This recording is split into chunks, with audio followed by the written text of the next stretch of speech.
temporada 6, capítulo 16, titulado Persiguiéndolo, en donde Tony entra en una mala racha, AJ le propone matrimonio a Blanca y el pequeño Vito Spatafore expresa su descontento. El título del episodio encierra la misma ambigüedad que su trama.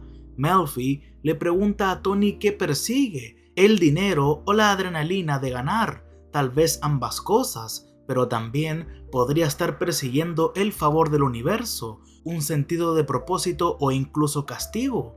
Tony nunca responde y el propio título tampoco lo aclara.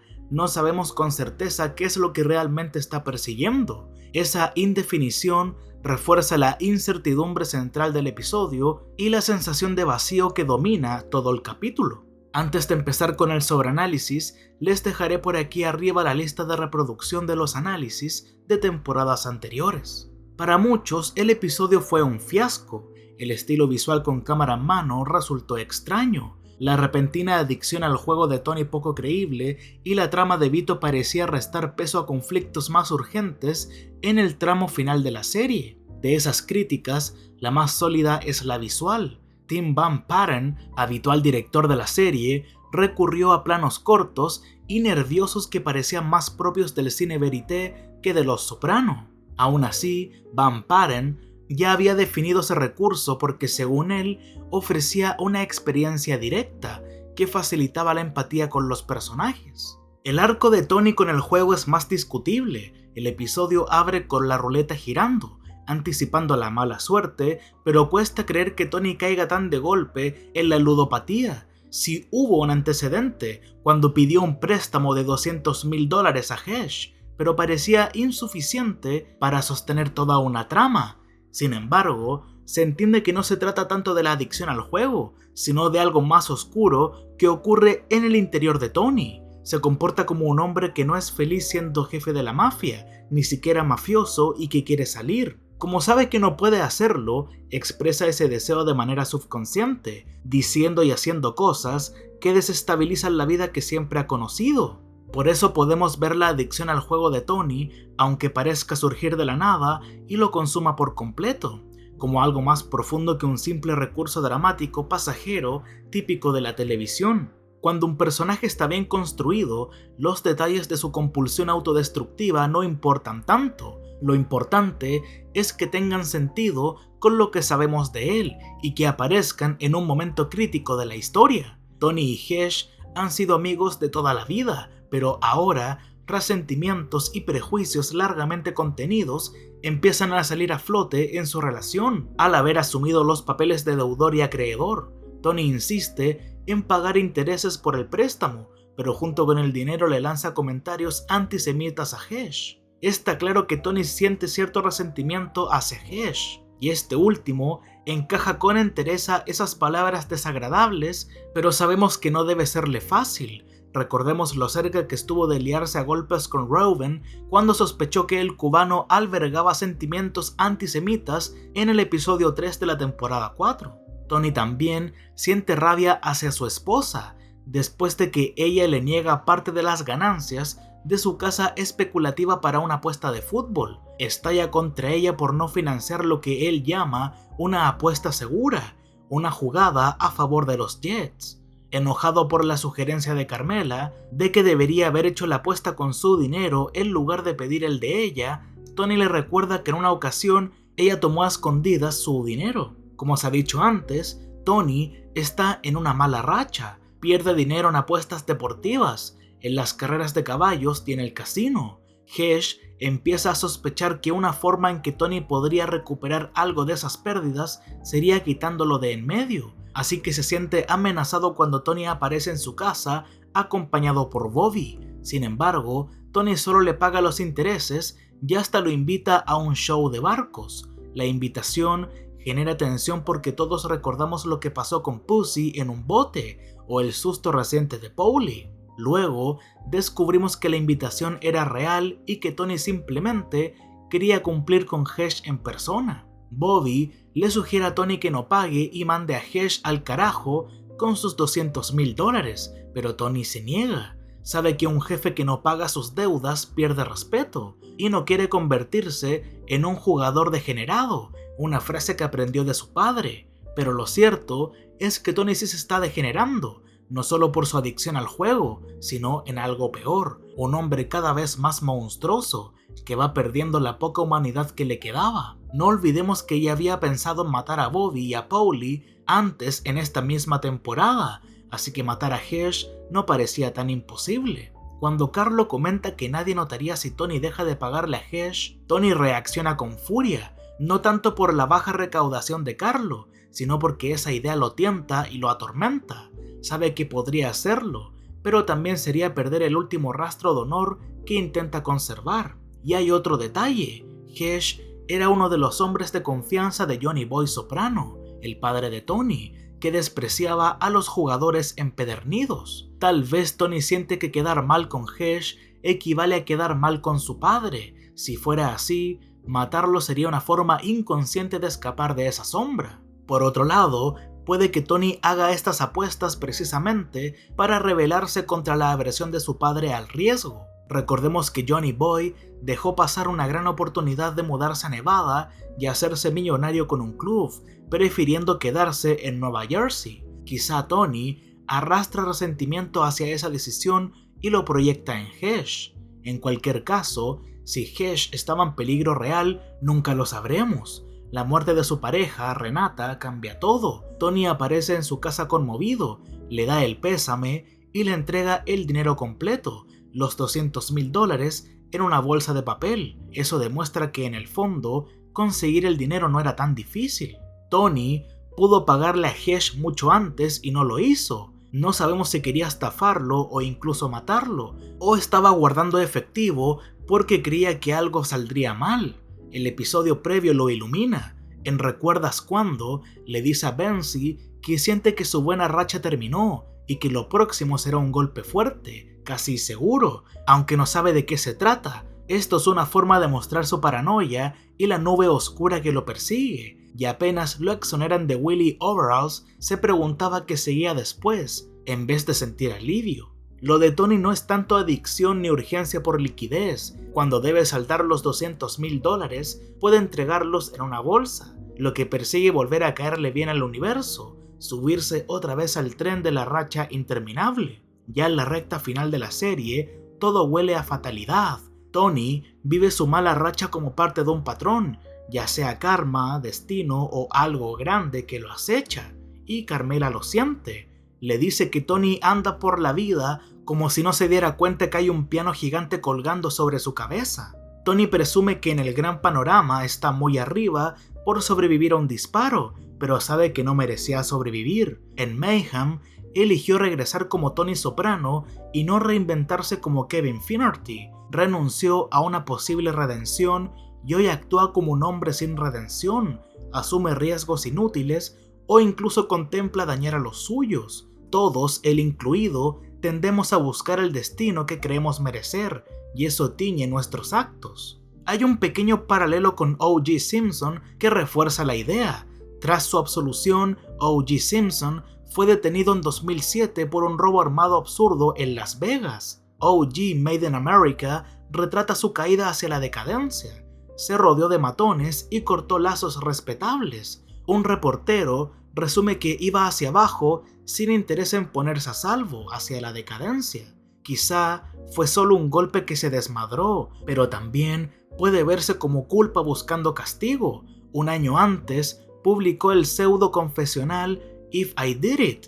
Esa lógica autodestructiva ayuda a entender a Tony. Puede parecer una exageración leer la ludopatía de Tony como un impulso fatalista, tal vez, pero lo seguro es que Chase subraya su degeneración moral y espiritual. En una temporada comprimida, Chase presenta la idea de manera frontal, casi brusca, distorsionando lo justo para mostrarnos al Tony nihilista caminando hacia un precipicio, y quizá de su propia fabricación, pero precipicio al fin y al cabo. Por otro lado, en el episodio anterior vimos como Doc Santoro caía a manos de Phil Leotardo. Ahora Phil recibe su ceremonia de coronación, con Nancy Sinatra interpretando Bossman en su honor. Pero, para sorpresa de muchos espectadores, Chase aparta la atención de Phil y centra la historia en su primo segundo, el joven Vito Spatafore. La trama surge de una breve línea de diálogo en Cold Stones, cuando Vito Jr., leyendo sobre su padre, responde con un doloroso no a la pregunta de su hermana de si su papá era un espía. Los escritores toman esa herida y la convierten en el motor de un arco inesperado. Muchos fans se molestaron con este desvío. Ya la historia de Vito había sido vista por algunos como tangencial, y ahora Chase iba más allá con un relato sobre su hijo, una digresión de una digresión, pero esas rutas laterales forman parte del sello narrativo de Chase. El pequeño Vito, antes interpretado por Frank Borelli, pasa aquí a ser encarnado por Brandon Hannan, actor con experiencia en cortos de terror. Hannan aporta una oscuridad inquietante que convierte este arco en uno de los más perturbadores y memorables relatos autoconclusivos de la serie. Paradójicamente, si Joseph Ganascoli, es decir Vito, interpretó a dos personajes distintos en Los Soprano, el mismo personaje de Vito Jr. terminó siendo interpretado por dos actores diferentes. Joe Ganascoli había aparecido antes en la serie como Gino, el cliente de la panadería de la temporada 1. De forma inversa, Vito Jr. pasó de Frank Borelli a Brandon Hannan, como dije antes. No es un detalle menor, pero vuelve a subrayar cómo Chase juega con la identidad. Vito estaba definido por conflictos de identidad: hombre obeso versus a hacer dieta, mafioso machista versus homosexual oculto, además de las falsas identidades que adoptó en su crisis, Vince en Dartford o agente encubierto de la CIA para sus hijos. Que Ganascoli, alguien con un rol distinto al inicio de la serie, interpretara a un hombre roto por esa lucha interna fue una elección metanarrativa perfecta. Con Vito Jr. ocurre lo mismo. El cambio de actor enfatiza su transformación y su propia crisis de identidad. Ambos, padre e hijo, encarnan las dos preguntas que dominan la sexta temporada: ¿quién soy y a dónde voy? Vito Jr. podría beneficiarse de la disciplina que Phil defiende, pero también necesita comprensión y empatía. Phil, marcado aún por la homofobia que lo sacudió al descubrir que Vito era homosexual, no puede ver cómo el pequeño Vito come su helado, lo percibe como la encarnación de algo vil. La mirada de Phil queda nublada por su prejuicio. Esto remite al episodio 7 de la primera temporada, cuando se planteó si la rebeldía de AJ era simple travesura juvenil o si respondía a una maldad heredada. David Chase cerró aquel episodio con AJ disfrutando un helado, subrayando que no era ningún demonio en potencia, solo un niño. El contraste ayuda a entender cómo en la escena de Vito Jr., Phil proyecta sus miedos y su intolerancia, incapaz de reconocer la inocencia que la serie ya nos enseñó a identificar en los más jóvenes. La escena de Vito Jr. comiendo su helado subraya que sigue siendo solo un niño. Un cambio de entorno podría ayudarlo, pero Tony no está dispuesto a financiar los $100,000 que pide Marie. Intenta hablar con él, recurriendo a su típico "vas por la vida compadeciéndote de ti mismo", pero no logra más éxito ni muestra más empatía que Phil. Tras sufrir demasiado acoso escolar, Vito responde defecando en la ducha. El gesto da un nuevo sentido a la cruel frase de Phil: la mierda no cae lejos del culo del maricón. La escena, sin embargo, también genera un momento cómico con Silvio y Tony.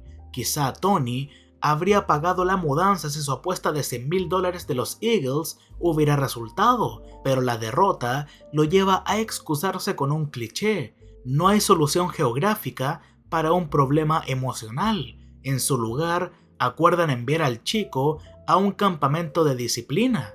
Marie acepta la idea porque no ve otra salida, al igual que Carmela en la tercera temporada, cuando se dio a mandar a AJ al instituto militar. En ambos casos, el miedo y la desesperación derrotan a la voluntad de educar con comprensión.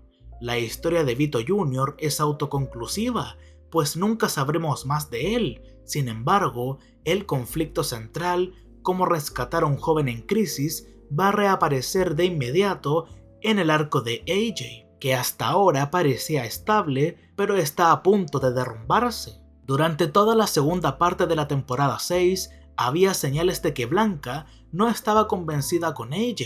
Su propuesta de matrimonio la encuentra poco entusiasmada, pero él la convence con un discurso ingenuo. En pocos meses, pasó de ayudante a gerente nocturno en la pizzería. Pronto será gerente de día y en unos años más tendrá una cadena de restaurantes y clubes. Promete que ella nunca tendrá que trabajar. Blanca responde con un simple ok. Por un momento parecía que AJ había encontrado un poco de felicidad. Sigue siendo torpe, pero ya no es tan insoportable y parecía merecer algo bueno. Esa ilusión dura poco. Ni siquiera un episodio después, durante el desfile del Día Latino, Blanca lo deja. La ruptura lo sacude de manera abrupta, frustrando de golpe el sueño que había construido en su cabeza. Blanca le devuelve el anillo y admite que no está segura de amarlo. Él queda desorientado y pronto caerá en una depresión severa. El viejo conflicto entre los modelos de crianza, el padre estricto que encarna Tony y el padre nutritivo que defiende Carmela, volverá a surgir cuando discutan cómo ayudarlo. A medida que AJ se desmorone y se acerque a su propio abismo, no quedará claro si alguno de esos enfoques podrá salvarlo. El episodio incluso amplía esta reflexión al plano político. En la televisión se ve a Bush tomado de la mano con el rey Abdalá de Arabia Saudita. La escena con Bush y con el rey funciona como comentario político. Ambos representan un modelo de liderazgo patriarcal y autoritario, el mismo que sostiene la mafia y que comparten Tony y Phil. Chase sugiere que este conflicto no es solo familiar, sino también social y global. Los escritores preparan así el terreno para que en el siguiente episodio el choque de ideologías parentales estalle dentro de la propia familia Soprano, y en paralelo sugiere que esa lucha refleja un conflicto mayor en la sociedad estadounidense de la época. Por otro lado, en un almuerzo familiar, Meadow menciona que el bebé de su primo Brian está por nacer. De inmediato vemos a Carmela preocupada y en la siguiente escena la llaman los fantasmas de su propia conciencia. Despierta de madrugada aterrada con la idea de que el techo de la casa que construyó para Brian pueda colapsar en medio de la tormenta. Su miedo es lógico, sabe que esa casa solo se levantó porque Tony presionó al inspector para ignorar fallas graves, y también porque en el fondo Carmela intuye que la obra está cimentada en su propia falta de integridad moral. Aceptó dinero sucio y miró hacia otro lado. La sensación de inquietud es compartida. Carmela teme que todo lo que ha construido sea frágil, por eso se enoja cuando Tony quiere apostar con sus ganancias, porque sospecha que tarde o temprano va a necesitar ese dinero para sostener su vida cómoda cuando todo se venga abajo. Tony, por su parte, vive en paranoia, demasiado nervioso incluso para salir a buscar el periódico, aunque en público finge seguridad y autoridad.